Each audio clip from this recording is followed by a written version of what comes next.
اللہ تعالیٰ کے سامنے پیش ہونا ہے، تو کیوں نہیں ہم حضور اکرم صلی اللہ علیہ وسلم کو اپنا اسوہ بناتے اخلاق عالیہ کے اندر۔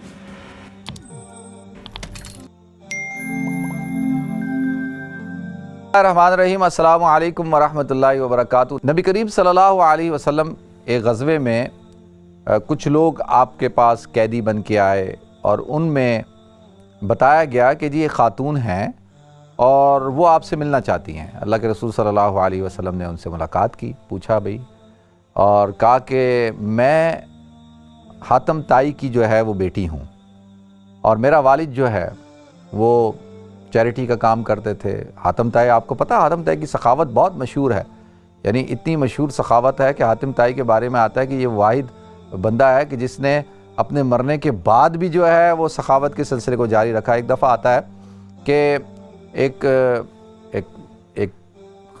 قبیلہ، ایک کاروان جو ہے تاجروں کا، وہ اس کے علاقے کے اندر آیا، اور وہ ایک بڑا زبردست کوئی مشہور گھوڑا تھا، وہ اس کو خریدنے کے لیے آئے تھے، تو لہذا وہ آ کے انہوں نے پڑاؤ ڈالا۔ تو حاتم طائی کے بیٹے کے خواب میں حاتم طائی آیا، جن کا نام عدی تھا، عدی، جن کو عدی بن حاتم کہا جاتا ہے۔ اللہ کے رسول صلی اللہ علیہ وسلم ان سے بہت محبت کرتے تھے، وہ اس وجہ سے کہ وہ حاتم طائی کا بیٹا ہے، اور ماشاءاللہ حاتم طائی کی سخاوت تو میں ابھی آپ کو واقعہ سنا رہا ہوں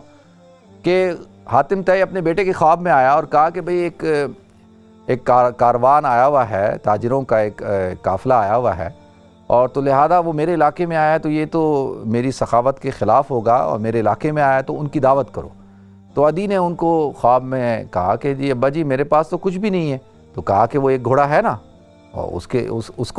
اس کو ذبح کرو اور اس کا کھانا بنا کے جو ہے وہ کھلاؤ۔ تو لہذا اچھا، ضمناً ایک اور بات بھی بتا دیتا ہوں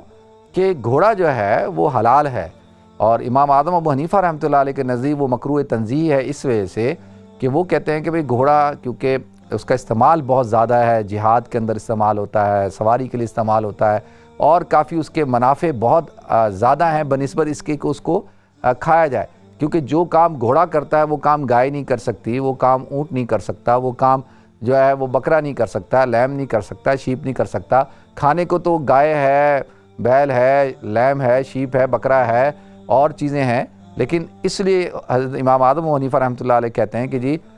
گھوڑا جو ہے وہ مکروہ تنزیہ ہے، لیکن اگر وہ کہیں کھایا جاتا ہے، اس کا استعمال کیا جاتا ہے، تو اس کو کھایا جا سکتا ہے، حرام نہیں ہے۔ یہ میں نے ضمناً ایک بات بتا دی آپ کو۔ تو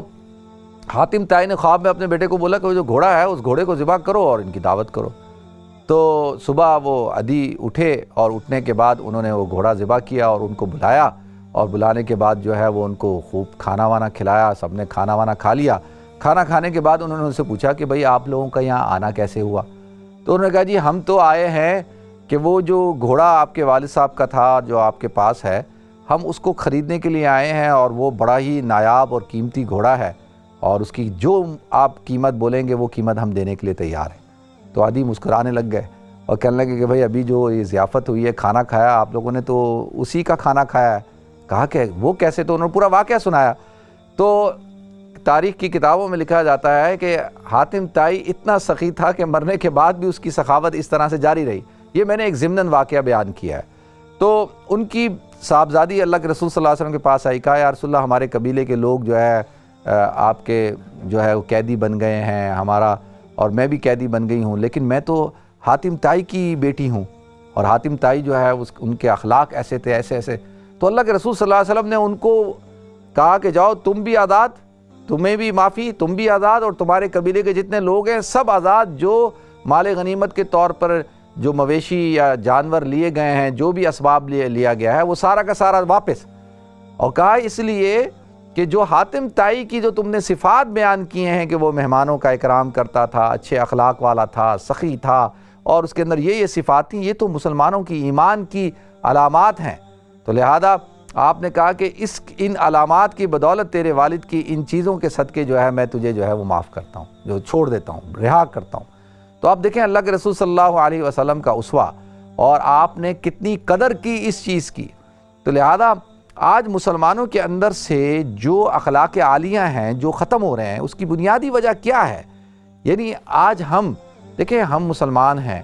اور ہم دعویٰ کرتے ہیں کہ دنیا کا بیسٹ ریلیجن، دعویٰ کیا، یقینی طور پہ دعویٰ تو اس کی دلیل بھی پیش کر سکتا ہوں میں کہ دنیا کا سب سے بیسٹ ریلیجن جو ہے وہ اسلام ہے، اس میں تو کوئی دو رائے نہیں ہے۔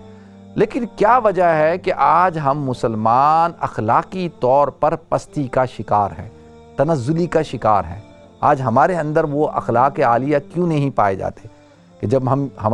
ہمیں حکم دیا گیا ہے قرآن پاک میں لَقَدْ كَانَ لَكُمْ فِي رَسُولِ اللَّهِ أُسْوَةٌ حَسَنَةٌ، کہ تمہارے لیے تمہارے رسول کے اندر ان کی زندگی کے اندر جو ہے اسوہ ہے، لِمَنْ كَانَ يَرْجُو اللَّهَ وَالْيَوْمَ الْآخِرَ، جو چاہتا ہے اللہ سے ملاقات کرنا، آخرت کے دن کے اوپر یقین رکھتا ہے اور جو امید رکھتا ہے اللہ سے ملے گا، آخرت کے دن اللہ تعالیٰ کے سامنے پیش ہونا ہے، تو کیوں نہیں ہم حضور اکرم صلی اللہ علیہ وسلم کو اپنا اسوہ بناتے اخلاق عالیہ کے اندر؟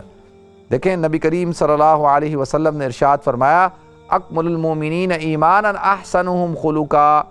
کہ تم میں سب سے کامل ایمان والا شخص وہ ہے کہ جس کے اخلاق اچھے ہوں،